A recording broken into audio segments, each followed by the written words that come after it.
find the best insurance rates out there and the best policy for me. So understand, first of all, when you go shopping, do an apples to apples comparison. Some agents simply want your business, so they'll try to give you a policy where you may have a lower amount of coverages, you may have exclusions, etc., to get you the best rate. You want to make sure you're doing an apples to apples comparison to see what the best rate. Second of all, understand agents, many of them are limited by which carriers they can write policies for. So one may have 3 companies that they can get you insurance with, another one may have 2 other ones. So you want to ask a number of agents, get different comparisons. And finally, look at the policy, you see what's included, what's excluded, etc. Make sure you have the right coverage.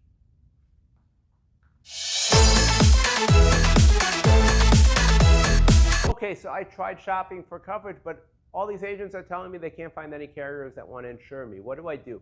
Well, the good thing is most states have what's known as an insurer of last resort. For example, in Florida, it's Citizens Property Insurance Company. And they are there specifically to insure people who can't get insurance through a traditional insurance company. So speak with your agents about those state insurance companies.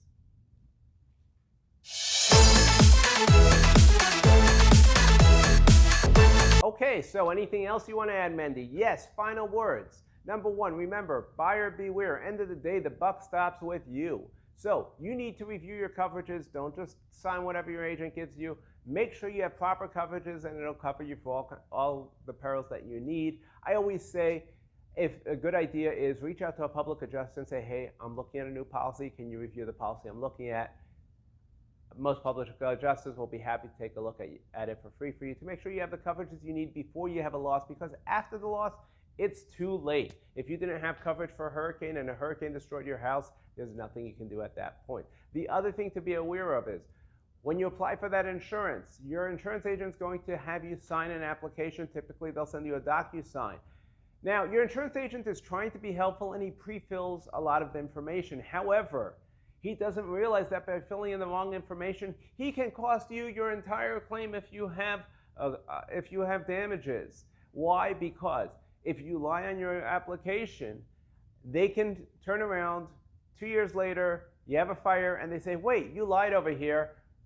You have no coverage. We're voiding your policy retroactively. Here's your premiums back. So read what you're filling out. I'll give you an example. Me personally, every time that I have several insurance policies, every time I get a new policy with a new carrier, I have to go back to the insurance agent multiple times and say to him, hey, you need to change this, you need to change that, you need to change that on the application because I don't want to fill it out wrongly.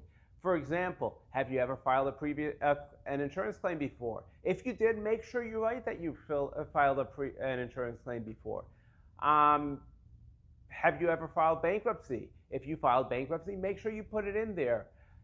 Anything, has the property ever had a fire? Whatever it is, make sure you're 100% honest on that application, because if you're not, then that coverage isn't worth anything.